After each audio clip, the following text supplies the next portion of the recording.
Thank you so much for joining us for tonight's conversation on the Electoral College. This is a program conducted by the Idaho Humanities Council and funded by the Why It Matters Civic and Electoral Participation Initiative, administered by the Federation of State Humanities Councils and funded by the Andrew W. Mellon Foundation. If you're not familiar with our organization, I encourage you to check out our website, idahohumanities.org. I'd like to remind all of you that you may submit any questions using the Q&A feature located at the bottom of the screen. And with me tonight is two wonderful guests, Dr. David Adler from the Alturas Institute and Dr. Lori Cox-Hahn from Chapman University, and I turn it over to you both. Good. Thank you, Doug. Let me say how nice it is to share the platform tonight with my good friend, Lori Cox-Hahn, one of the nation's leading presidential scholars, a prolific author, and a wonderful teacher. So Lori, it's nice to see you again. Great, thanks David, and thanks Doug for inviting me to participate on this.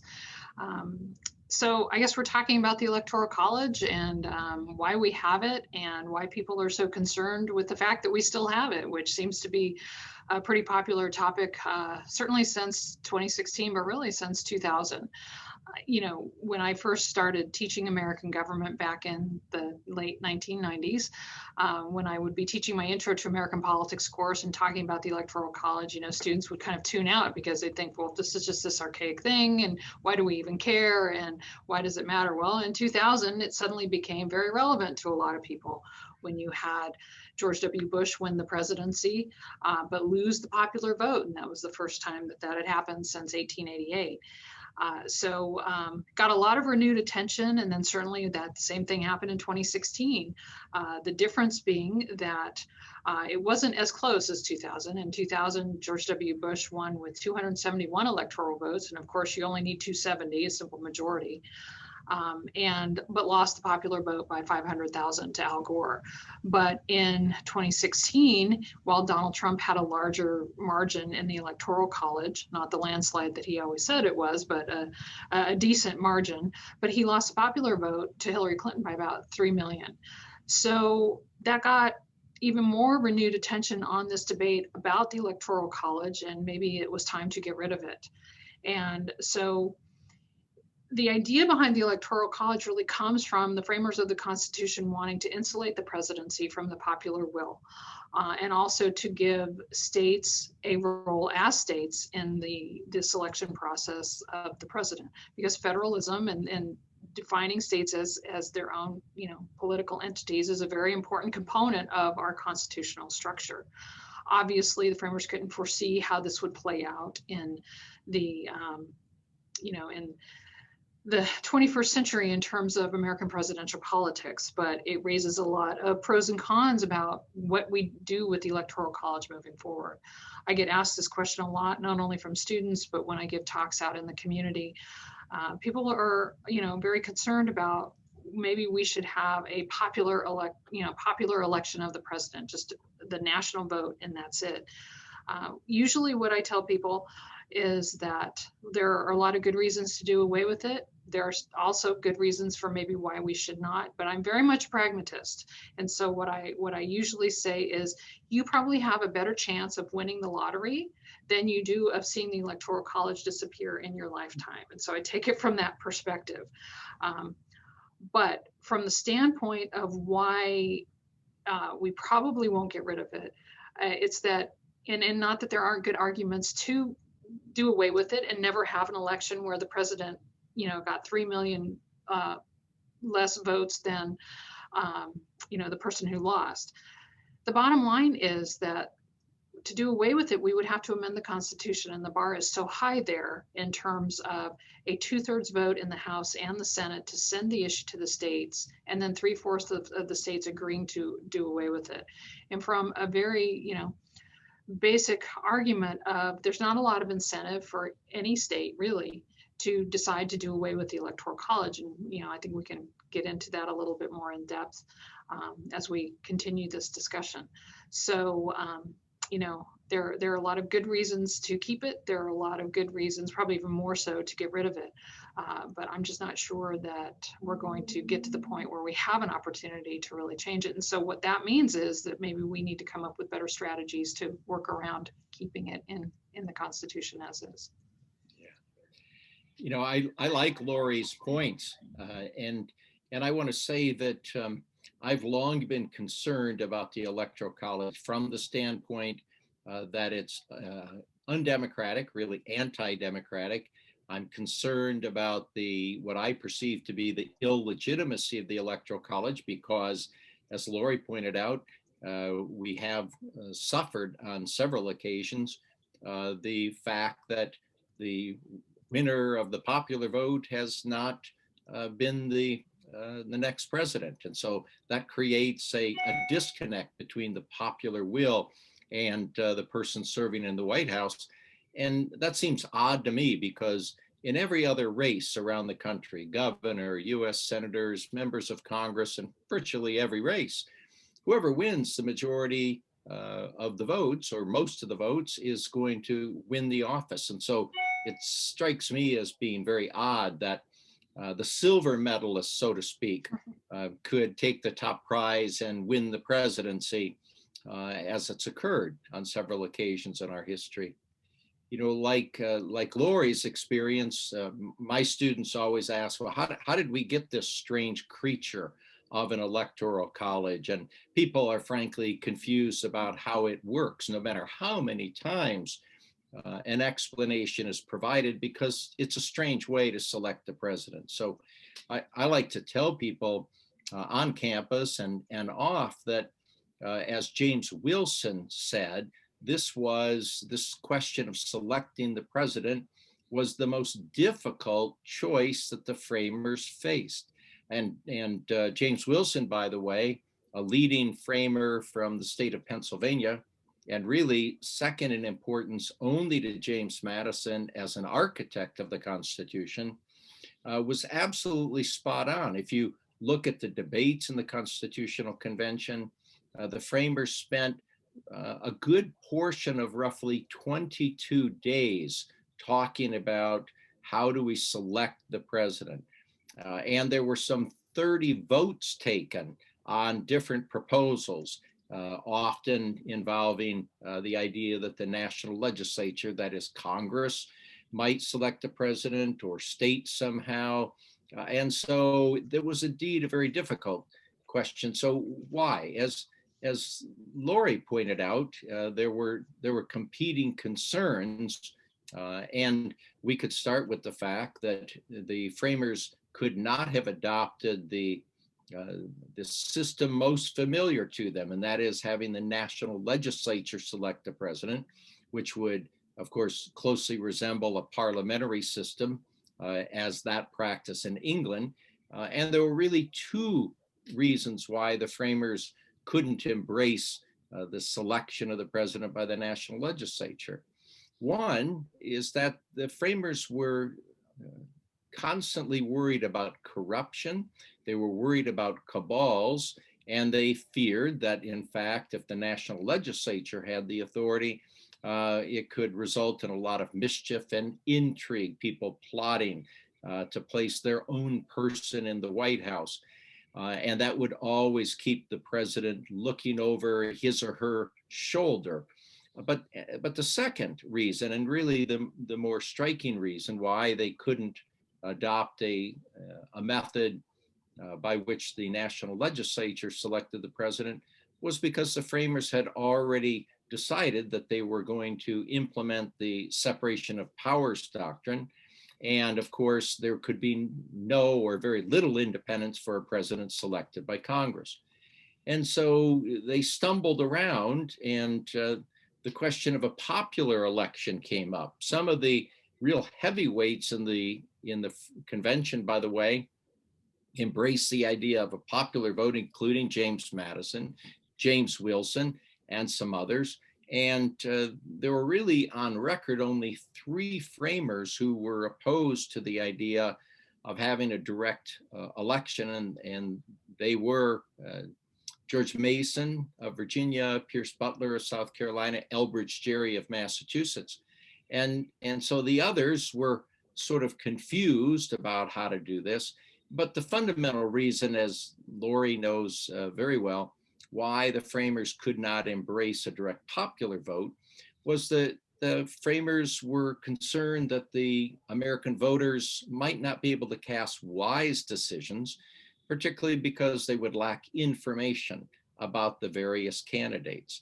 And they would be essentially grasping for a candidate in the dark. We obviously didn't have anything like National Public Radio or USA Today or any other national means of reaching the electorate. And so the framers feared that a direct election might lead to state favoritism, regionalism, sectionalism, and that would cause a lot of strife. And so the framers finally stumbled upon this idea of the Electoral College, which would give states some authority and provide for a method that the framers hoped might place in the power of decision-making some people, the electors, who either had firsthand knowledge of those candidates running for the presidency or knew somebody who did. And so I'm always interested in knowing, what if the convention, and I'll throw this to my colleague, Lori, what if the convention, or the country rather, at that time did have a USA newspaper or a New York Times that hit every state in the union, or NPR?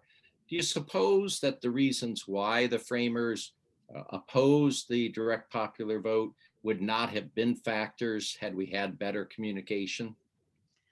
Probably not, but we also have to remember too, at that point, we didn't have the, universal suffrage that we have now. So it was a very limited part of the population that was even voting at that time period. Yeah, I mean, I think that's one of the best arguments for doing away with the Electoral College, is that one of the main reasons is that, well, people just, they didn't trust the average person to take part in this, but really they weren't even talking about the average person at that point in terms of who had access to vote. I think that there's plenty of information out there that people are, as informed as they can be in this media environment. And I don't think the government needs to be in the business of determining who's informed enough and who, should or shouldn't be voting. I mean, in a perfect world, we'd have high voter turnout and high voter knowledge on all of these issues. Well, we don't live in that perfect world, but we certainly have the availability of information that goes a long way in terms of talking about media literacy, which I think is actually part of, or should be part of, the conversation about the Electoral College if we're going to, move towards a national popular election. But that's, maybe a whole other topic we can discuss at some other time. But I think that, yeah, I mean, if that would have been available during the debate over this, there might have been a slightly different outcome. Another concern that I hear often is that if the Electoral College were eliminated, let's say in favor of a direct popular vote, that it would hurt the small states, like my own state of Idaho, or our neighboring states in the West, Wyoming, Montana, and others. But some political scientists whom you know well have argued that it would not really hurt the small states, because they argue the Electoral College does not necessarily serve the small states so much as they serve the interests of the majority party in a state. And it's an error to suppose that everybody in a small state shares a community of interest and partisan views, and that leads to disenfranchisement. Here in Idaho, maybe as a lot of people listening to this show will agree, in Idaho, Democrats feel disenfranchised. And in California, your state, Republicans feel disenfranchised. What do you think about those points or those arguments? Well, first of all, wait, are there Republicans still in California? Sorry. They're all moving away. Yeah. They're all moving to Idaho. Yeah, and California is a really great example of that, does this deter voter turnout in terms of people thinking, well, if the Democratic candidate is going to so easily win this state, why bother? I like to think that people are concerned enough about everything on the down ballot that they're still motivated to go out and vote.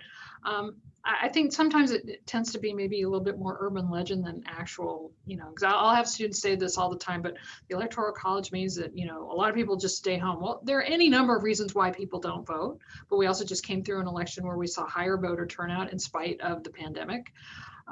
So I don't know that that is a really good argument, but it does raise the issue of, there is a lot of disenfranchisement going on because of the Electoral College. And if you're a Republican in California, do you feel like you really have a say, because it's a foregone conclusion right now that the Democratic candidate will win and all 55 electoral votes will go to that candidate. So it's not just the small states. It happens in anybody who's not a swing state, which is about, 80% of the states, you face this problem on one end or the other. That's an important insight. And I would add to that, one of the arguments made by those who support the Electoral College is that if somehow we shifted to a direct popular vote, the candidates would ignore the small states. Mm-hmm. And you hear that's a popular refrain. But for those of us who live in a small state, such as Idaho and other small Western states, we never see the candidates anyway. Yeah. So what do you think that's at all a credible argument that supporters of the Electoral College make? My arguments on this usually come down to the very pragmatic view of who's in charge of the state legislature and what's going to motivate them to make the decision. So in California right now, we have a supermajority in Sacramento for the Democratic Party, and California has 55 electoral votes. So I have a hard time imagining that there would be enough support among the Democrats up in Sacramento to say, hey, you know what, let's maybe do this proportionally. We'll still hang on to a good part of the electoral votes, but we'll throw a few to the Republicans. Why would they do that? There's no incentive to do that.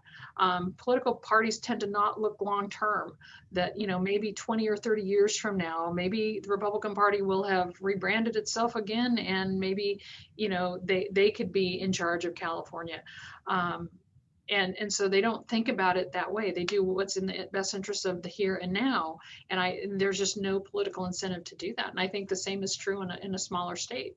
The states that are either strongly red or strongly blue, they're, it's not just in the presidential election, it's at all levels. And where's the incentive for the state government to go in and say, hey, let's change this because, it's not working for us. I can't help but note, because I really liked your point that political parties don't take the long view, that they're concerned about the here and now.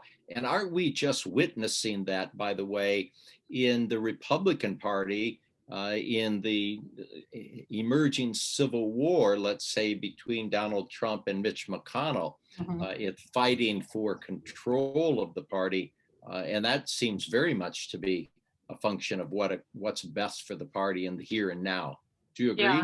Yeah, definitely. I mean, because we're already so far into the 2024 presidential election cycle, and certainly the 2022 midterms, that, that's the other part of the Electoral College too, that I think really needs to be addressed, because we have a perpetual presidential campaign, and then there's a strategy that goes along with that perpetual campaign, but there's also a different strategy that goes along with the Electoral College, and there's such a disconnect between those two aspects of selecting the president that, because the Electoral College really does determine so much of the strategy.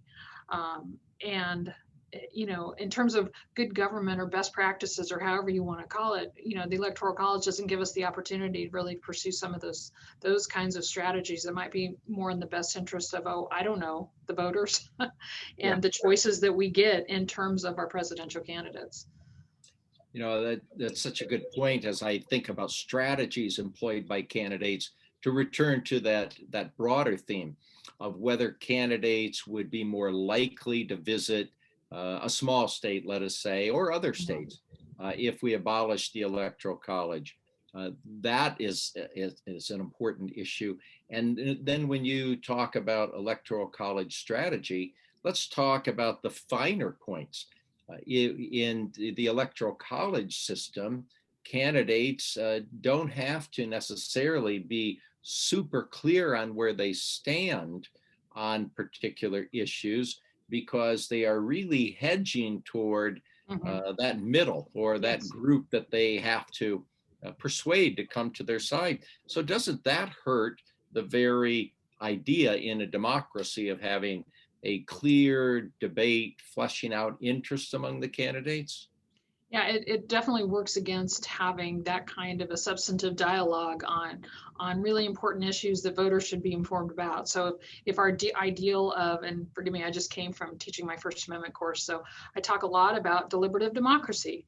And so this is what I'm talking about. The Electoral College and the strategy that goes along with it works at cross purposes to what I consider to be some of the most important components of having a deliberative democracy, which means that citizens take responsibility for the role that they play in their government, but that citizens can have an informed dialogue about this, not only, you know, amongst themselves, but from government officials as well.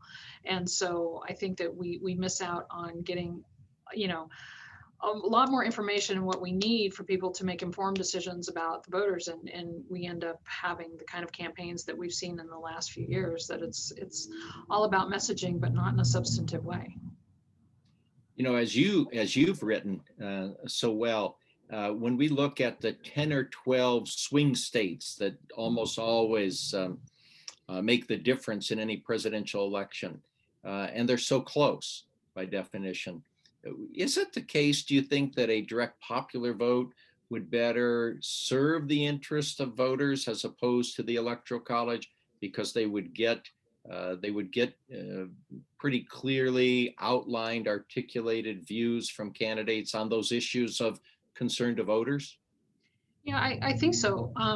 Although if we might have candidates, though, that are still, you know, so focused on the center that we don't get clear answers on issues across the board. I mean, I don't know. Whenever I think about the Electoral College, I tend to think of the fact that, well, I mean, I'm a native Californian, with the exception of 7 years that I spent in Texas early on in my career as a political scientist. I've lived my entire life in California, but I've lived in two large states, one reliably blue and one reliably red. And so, you know, I assume that people who live in the swing states, as we've called them over the last few campaign cycles, maybe view it a little bit differently. But you know, the strategy that goes along in the Electoral College in the general election seems a lot like the strategy in the primary process, and how we look at the calendar and who goes first. And you know, if you want to make the argument that, you know, New Hampshire and Iowa are not representative of the nation at large, you can also make similar arguments that, well, these swing states, you know, I mean, yeah, if a state has 18 or 20 electoral votes, okay, but California has 55. So why are you more important than, you know, out here in California, where we have, you know, such a huge economy and so many people. So I think part of the debate that happens here is that it depends on your perspective of what part of the country you're in, the regional differences. And I feel like I'm starting to make some of those points that I make to students when we're talking about federalism, you know, and why we have it in the first place. And so that tends to tie in with the debate about the Electoral College, and do we want to take that part out of the Constitution in how states are represented. So it seems like it may be a never-ending debate, but I think that a lot of us can argue about where we're at right now might not be the best place in terms of having a better process and a better outcome in terms of presidential elections. You know, one of the concerns that we voters have is that we have a chance to meet candidates, whether up close and personal, or at least they come to our states and maybe our cities. And that's because then we can explain our positions, our concerns, our issues. Take for example, the wonderful situation that people in Iowa find themselves when candidates live there in Iowa. I think they have their mail delivered, newspapers delivered, and other very important states early on. Here in the Intermountain West, when we don't see the candidates, that often deprives Westerners of the opportunity to explore their particular concerns. For example, water rights. So I'm wondering, if we shifted to a direct popular vote and the elections were close, and you know, candidates, as you well know through your own writing, are always in a position of knowing where the voters are. in the same way that hunters know where the ducks are and they go find them. Wouldn't we be more likely under a direct popular vote to expect visitations, campaign stops in a close election where the candidates knew that they had to go find every vote available? What do you think about that? Yeah, I like to think that you know, if we just had a popular vote, that there would be parts of the country that would get a little bit more attention than what is happening now. You know, I've been to Boise. It's a beautiful city. I can imagine that there would be some people who would want to, you know, or some candidates who would maybe want to stop off there, maybe depending on what time of the year it was. But even in California, you know, candidates come here to fundraise. They don't come here to campaign because, you know, there's really no other reason to stop by. And the advantage, though, still to the most populous areas, Los Angeles, New York, Chicago, is the major media markets, or, you know, certain parts of Florida, for example, where if you get local coverage, that expands well beyond just the city that you're in. So I think that it would change some of the strategy, but I think there would be more incentive to stop in a state like Idaho or, you know, Oklahoma, or I mean, we've seen Nevada become a swing state. You know, not a lot of electoral votes there, but it has become a swing state, and so it does get a lot more attention. So I mean, that would be a good development, I think, if we move to a national popular vote. You know, there's some other benefits, I think. Wouldn't it be likely, if we shifted to a direct popular vote, wouldn't it be more likely that people would have incentive to participate in politics, join parties, participate in campaigns, where there is essentially a disincentive right now under the Electoral College for the reasons you've been explaining? And so doesn't that also tend to contribute to the problem of voter disaffection and a sense that they're remote, watching the elections as if they were watching another country? Isn't that an important goal, to somehow encourage citizen participation in our politics? I'm all for two strong, viable, competitive parties.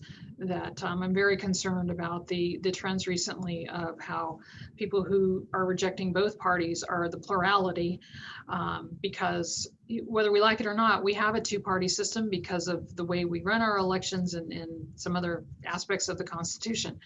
So we need both parties to be competitive and viable, and you know, and it's not just the Republican Party that has issues right now. The Democratic Party certainly has a lot of issues. We go through these cycles where, well, the party that wins the election, well, we just assume that they're okay for the time being. But no, that victory they just had is already, you know, in the rearview mirror. And so where does the party go from there? You can make that argument about the Democratic Party as easily as the Republican. It's just not being played out in the same way as publicly as the rift in the Republican Party. The party that loses then has to figure out, where do we go from here?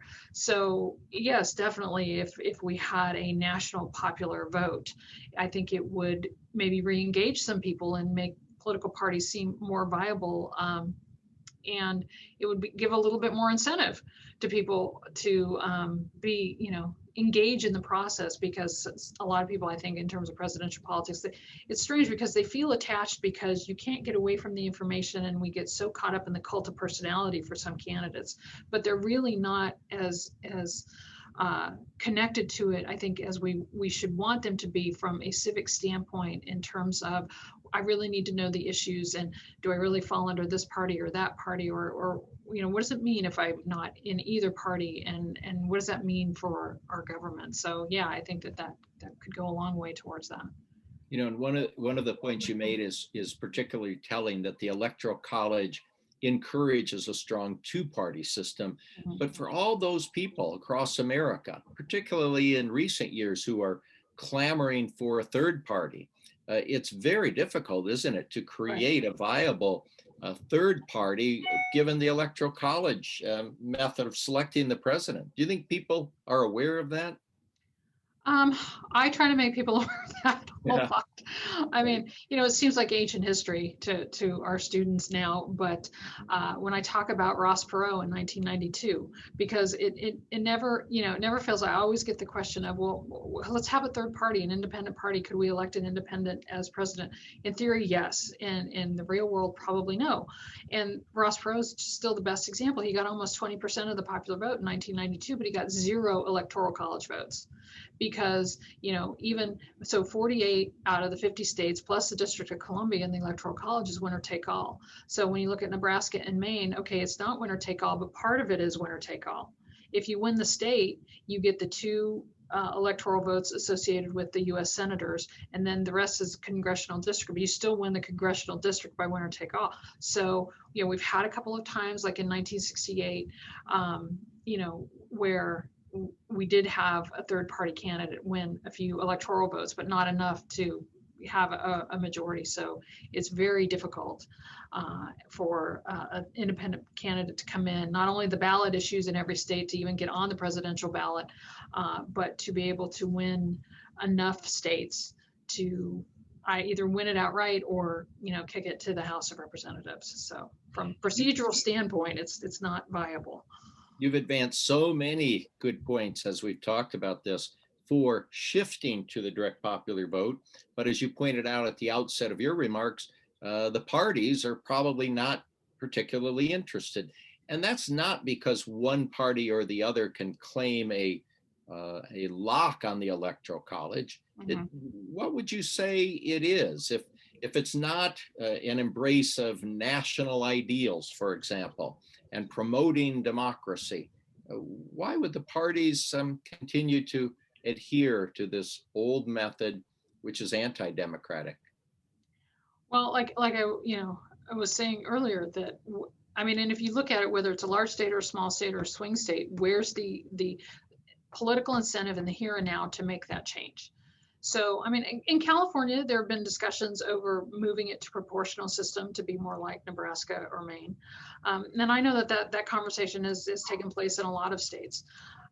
But the broader issue is, and especially for those who advocate, no, we just need to amend the Constitution and get rid of the Electoral College.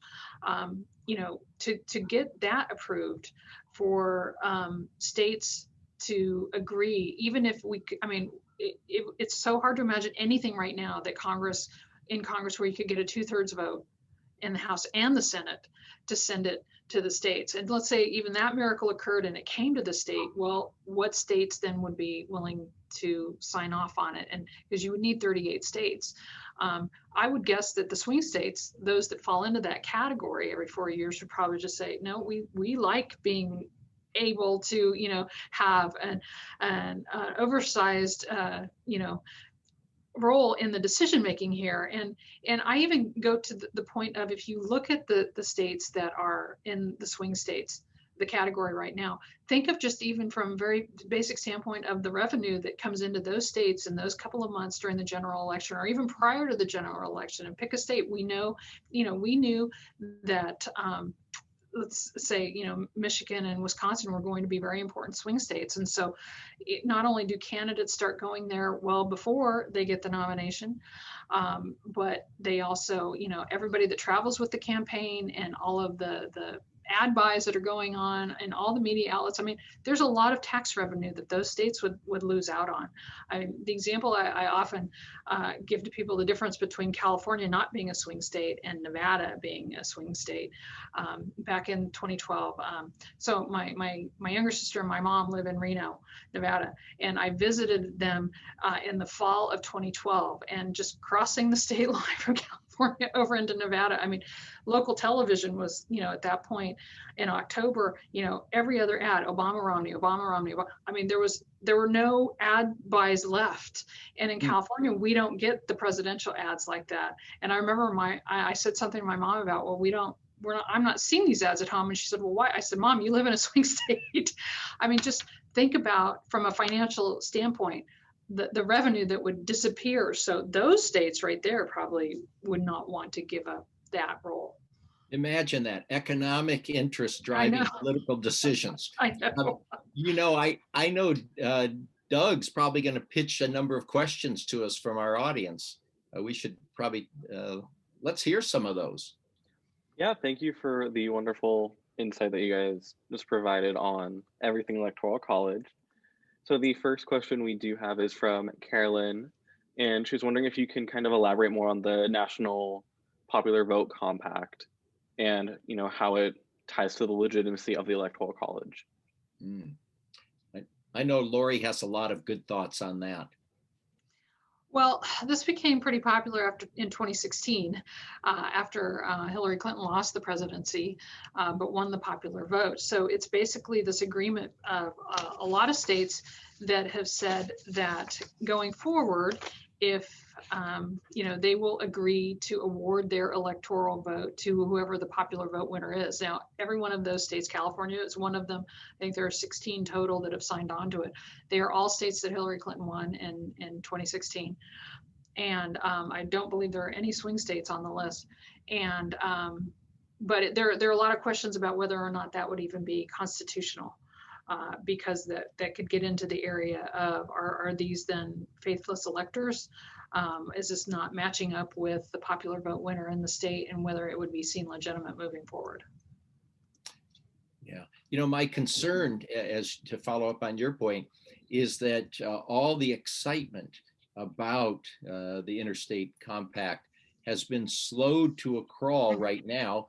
Precisely because Joe Biden won both the popular vote and the Electoral College vote. Do you suppose that the interest of Americans, again, to go back to one of your themes, is going to ebb and flow depending on the political fortunes of either of the parties?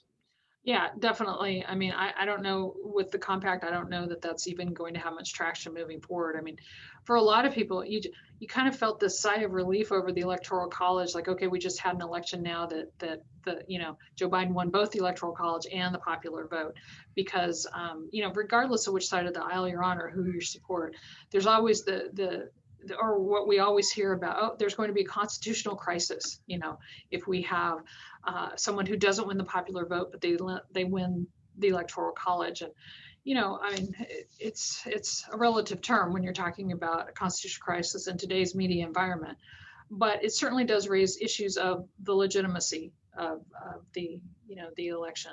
And there are certainly plenty of people who after 2000 and then after 2016 raised the issue of, do we have a legitimate president?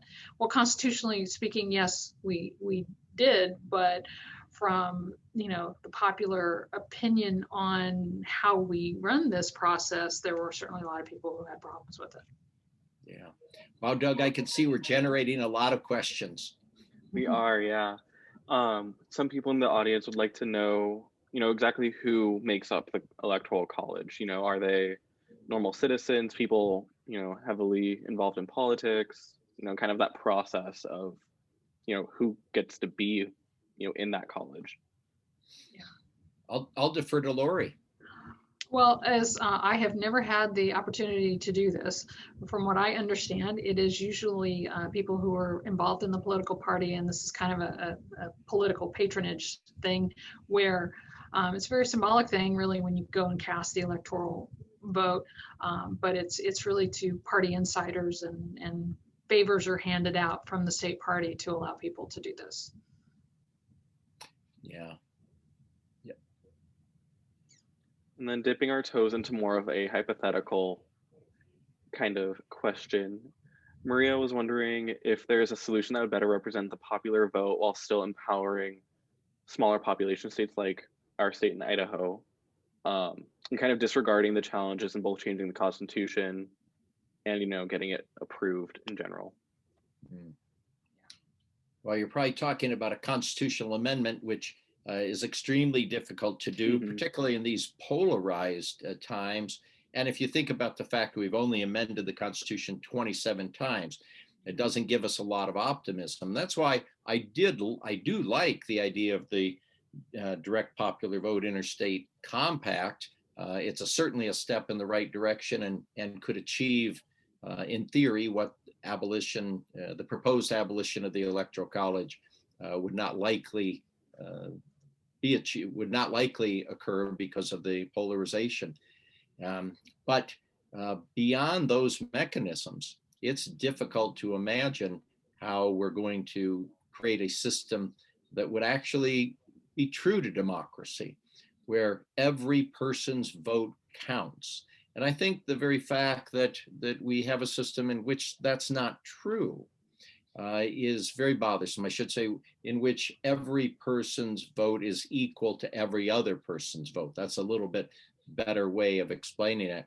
That's deeply concerning to me as an advocate of democracy. One of the things that is really interesting when you look at this issue is that states can go the route of Nebraska and Maine and do a proportional system. It's probably the swing states that would be more likely to have enough political support to do that. But on the other hand, that would be giving up the role that they play as swing states. So I'm not sure that they would want to do that. The interesting thing too about compare 2016 to 2020, in 2016, you had an outcome that was really crying out for why we need to get rid of the Electoral College. And those arguments come from either people who were, staunch supporters of Hillary Clinton, given that she won the popular vote by 3 million and still lost the presidency, but also to people who really are strong advocates for one person, one vote, and to make, our system more democratic than it is in this regard. But 2020, I think, actually gave us an example of, on the other side, of why maybe we should keep the Electoral College. One of the strongest arguments from my perspective about keeping the Electoral College is to protect against voter fraud. And so while, Donald Trump's candidacy in 2016 gave us an outcome to say maybe we need to get rid of the Electoral College, I think that what we saw after the election in November and the attempts to overturn the election or to not accept the results of the election, and certainly what we now know was, from the phone call that we all heard coming out of the state of Georgia, and now other reporting coming out of other states like Pennsylvania, the Electoral College and all the different levels of all the people involved maybe is making the argument for, in terms of protecting against voter fraud, or a system that's just handled at the federal level. This is giving us the check and balance then against that kind of undue influence on the way the election is certified. So. And just to follow up on Lori's excellent point, I think this recent effort by President Trump to manipulate the Electoral College probably exposed what was always a possibility in academic circles, but seemingly was not going to occur in the world of practical politics until, we see a candidate for the presidency willing to bend and twist every facet of the Electoral College to overturn the will of the people. And so I think in the end, the argument for direct popular vote has become more powerful than even it was before the election. And what role did slavery play in the establishing of the Electoral College, since they couldn't vote until the 13th Amendment?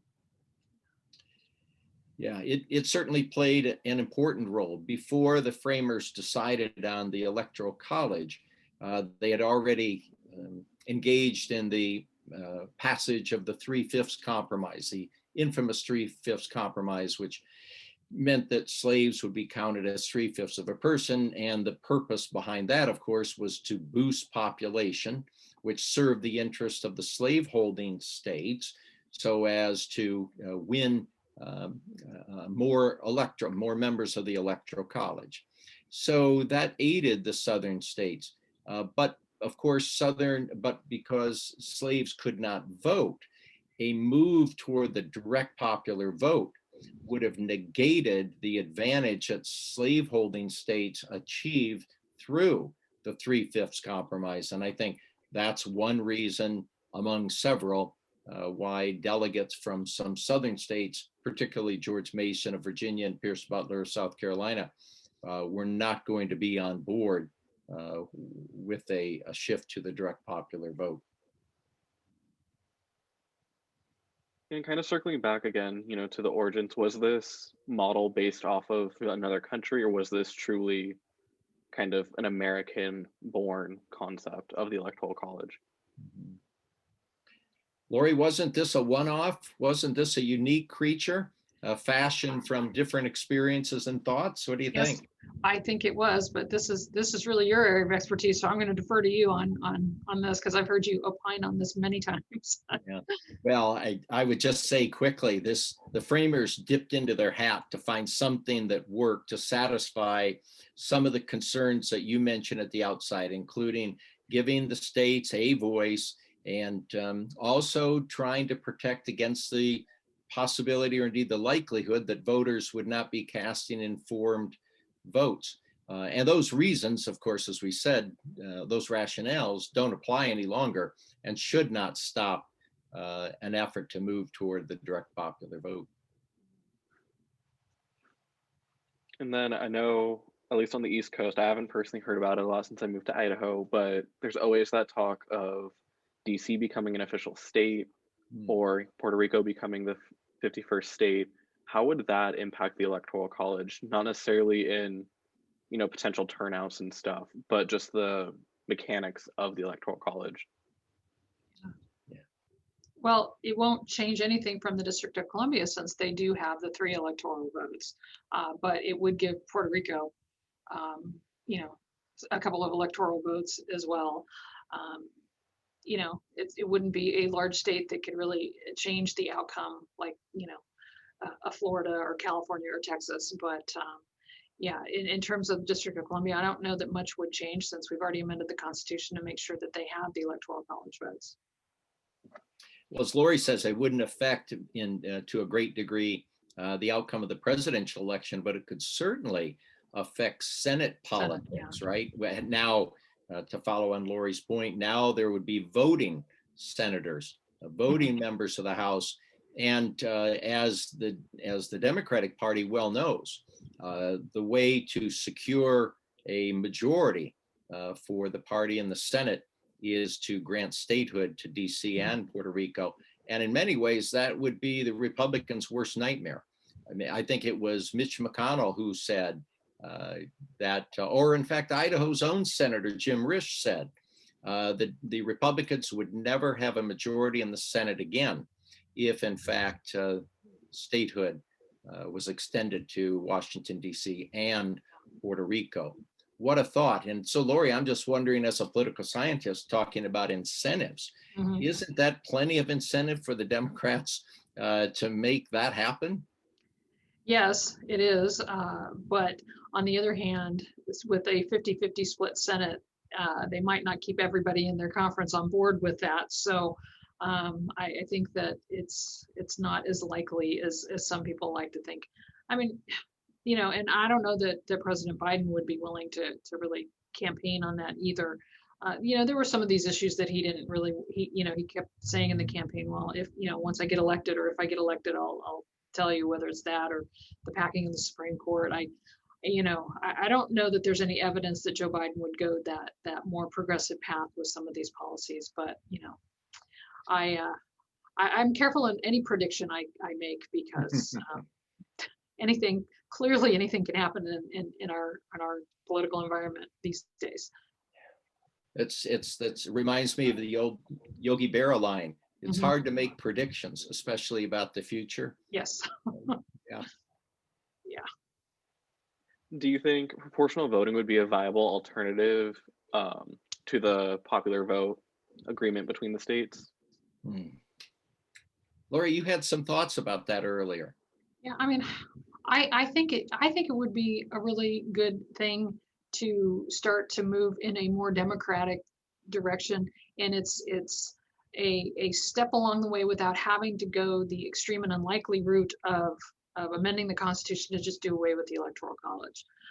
I think there are a lot of good arguments for it. It would make candidates really pay attention to not only certain states, but certain parts of certain states in a way that I don't think that they do now. It might, get more people involved in terms of volunteer work, get out the vote efforts, just, all of the ground game that we tend to see in the primary process. And then maybe that would kind of continue into the general election. So, to put more electoral votes into play, I think is good in terms of getting more people interested and more people involved. It might drive up the cost of campaigns a little bit, but I don't know that there's, we haven't really talked about money and campaign finance related to this, and that's a whole other component to the way we elect our candidates. But yeah, I think that a proportional system in more states than just two might be a good thing to consider.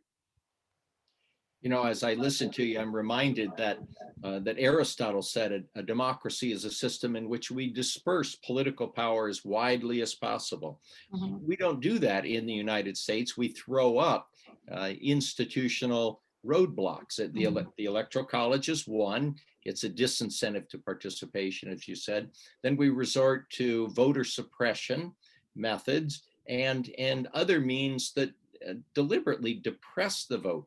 How can that be squared with the ideal of America as a democracy? How do you explain that to your students? Well, my students can tell you this is one of my favorite topics to talk about, but we never really resolve it. And usually I will start with why do we elect presidents the way that we do? Because or I tell them if you were talking to someone who knew nothing, I mean not one single thing about the American system of government, how would you explain to them how we elect presidents? And I mean it's just this crazy, never-ending, complicated process that nobody's really happy with the way it works, and we're often unhappy with the choices that we have, and it's very much disconnected to the job of governing because we're so focused on the never-ending presidential campaign, and what I argue has become just a cult of personality. And I don't say that just because of Donald Trump. We've been heading in that direction for quite a while, in terms of we seem to be disconnected from the needs of the voters and citizens with how we elect presidents. And so it doesn't, to answer your question, it doesn't really square at all with the ideal. And this is one of those areas that I think that we are just so far removed from the ideal that, and there are so many areas of reform that are possible. Sometimes it's a little overwhelming to think, where do we begin? I mean, the Electoral College is just one aspect of this.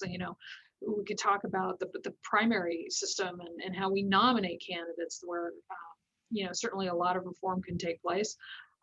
For a long time, and I remember all the way back in graduate school hearing political scientists that I respect a lot would argue, well, maybe we just need to shorten the campaign. Wouldn't that be a better way to do it? But how do you do that and square it with the First Amendment and some of the other issues we have out there? So sometimes I say, well, if it just wasn't for that darn First Amendment, we can make a lot of changes. And I don't say that to let anyone think that I don't have the utmost respect for the First Amendment. I absolutely do. But it does pose some problems for how do we get to a better place with some of these processes. Lori, it seems to me that this conversation is becoming more, not less complicated as we spend time on this. Maybe Doug has a question that is less complicated than what we're doing at this point. Not really. How do you there are no easy answers. Or what's your opinion if the For the People Act passes? Like, what do you think that will do to not only just voting, but also the Electoral College, if that will alter things possibly? Lori, I'll defer to you. Well, I was going to defer to you on that one. So it seems to me, here's my general response. Anything we can do to try to promote democratic ideals, civic participation, and to reduce the role and chances of corruption and the role of money is desirable. And whether it's this particular means or it's any others that creative minds can put forward, it represents something that has to be seriously considered, because our system as it stands right now is not working effectively, and people are disaffected. We still have a lot of voter apathy. And to make matters worse, now we deal, perhaps for the first time in a very real way, with the possibility that a candidate in any particular election may work to undermine and even steal the election. And that represents a very dark time for American politics. And without introducing some of the reforms that we've discussed, you just wonder, will 2024 be a repeat of 2020, or will 2022 essentially be a repeat of some of the dark themes of 2020? After all, if there is one lesson in American politics, politicians observe what happened in the last election, and they mimic the behaviors and the themes of those that were successful and might be successful again. That sends shivers down my spine. I don't think we've seen the last of a candidate who's defeated, crying foul and asserting that the election was rigged, that it was filled with fraud. And this takes us back to one of our concerns at the very outset. What do we do if America's elections are not viewed as being legitimate and a reflection of the will of the people? Yeah, I would agree with all of that. I think whatever we can do to increase voter knowledge and voter turnout, I'm all for that. But also getting back to a more universal view that the outcome is a legitimate one. And you know, there are many things we could talk about related to that, where we don't have time to do that here. But there definitely needs to be trust in the process, and you know, having people feel secure in the fact that the election was conducted legitimately. And yeah, I do share the concern about where we're at in 2024 in terms of the next presidential election. And you know, the pandemic changed a lot. It really sped up the timetable of a lot of states coming up with, you know, ways to get more people to participate. I mean, you know, here in California, everybody got mailed a ballot if they were a registered voter. Certainly, I'm always for anything that will get more people to vote, but I think that a lot of states also need to take a look at to make sure that, you know, are we doing this in a secure fashion? And I think there are a lot of conversations that need to be had at the state and local level to make sure that we are doing everything we can to make sure that every vote is counted. Everyone who wants to vote can vote. That we don't want any voter suppression, but that there has to be integrity in the process to make sure that we can all get to a place where, you know, at least certainly a majority of us believe that the outcome is legitimate. Amen to that. And building off of that, what do you think could happen if voting became kind of mandatory, like in Australia? You know, would that be beneficial to our system as it is currently with the Electoral College? Would it just cause more issues? Yeah. Laura, do your students ask that question? Yes, we talk about this a lot, and I often pose it from the standpoint of, would you rather have high voter turnout and a lot of people who maybe aren't engaged in the process, or lower voter turnout with just people who are more knowledgeable? And it's a debate that can, you know, take up an entire class session. Mm-hmm. I often, you know, I don't know how we get high voter turnout and high voter knowledge. But I would really love to do anything we can to move in that direction and to get more people involved. I think that will go a long way to just making sure that we have a sense of legitimacy in the process. And to follow on Lori's point, at the very least, I think we ought to have a national holiday Yes. for elections, still permit early voting, but as a means of removing yet another roadblock. I like very much the idea of a national holiday for Election Day. Or maybe even 2 days, make it Monday and Tuesday. And I know that runs the risk of everybody taking like a 4-day weekend, but you know, that's that's a small price to pay every 4 years to make sure that there are no issues. Everybody can, you know, one or the other days. And I mean, it is a good, I think it is a good situation where we have so many more opportunities to vote, whether it's early voting, mail-in ballot, you know, but let's just make it easier for people to vote. I think that should be a no-brainer, but even that tends to be politicized, and I just, you know, I wish it wouldn't be. Yeah, I definitely agree that having a 4-day weekend every 4 years in the big picture isn't really that bad. No. You know, even if you vote early and still take that 4-day weekend. Yeah, I'd be willing to trade President's Day every 4 years for that every year for national holiday for the election every 4 years. So, and I say that as a presidency scholar, but you know, but I'd rather see the attention focused on, you know, who we're going to elect than as opposed to, celebrating President's Pass. And then, in both of your opinions, what would be the most beneficial change to the Electoral College to, kind of help promote, voter turnout, going against voter disenfranchisement, especially in the non-swing states, where there is definitely that opinion of like in Idaho, a Democratic vote doesn't matter, in California, vice versa? Well, from my perspective, at least a step in the right direction is to move toward proportional allocation of the Electoral College. That would help in Idaho, maybe.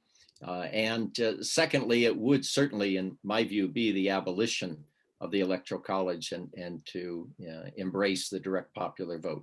I think that's what our democracy requires. And it seems odd to me in the 21st century that we still, as Lori pointed out, still practice this anti-democratic method of selecting the president. Yeah, and I really like the idea of a proportional system. I'd be fascinated to see how that would play out, especially here in California. I actually happen to live in a district with a Republican member of Congress, and there aren't too many of those in California. But I would be fascinated to see what that would mean for congressional races if suddenly in a presidential election year, then all of those congressional districts are competitive for the electoral vote that goes with it as well. Maybe that could, maybe I'm just being overly optimistic, but I've long talked about the danger of having so many safe seats where you only have a handful of congressional or House elections every 2 years that are competitive. Well, maybe this would help actually at that level too, to make presidential election a little bit more competitive in that state, but also that congressional district. They might put it into play. And I think that, every district being competitive would be a really good thing for our democratic ideals. Usually I'm loath to make any of my academic comments partisan, but I think Marjorie Taylor Greene is the poster child for why we need competitive congressional elections in every single district across this country. I don't think that's a partisan statement at all. I like to think of it's more practical in terms of good government. So, well, thank you to both of you for being with me tonight to have this wonderful conversation. To thank you to everyone who hung on the extra 5 minutes past our ending time to continue. So have a great night, everyone. Thank you, Doug, and to the IHC for hosting this. It's been a pleasure to participate and to work again with my colleague. And Lori, I have to say that I feel very much like we're back at one of our national conferences talking about the great problems confronting our nation. Always great to see you and work with you. Always happy to have this conversation. So thanks for inviting me. Have a great night, everyone. Good night.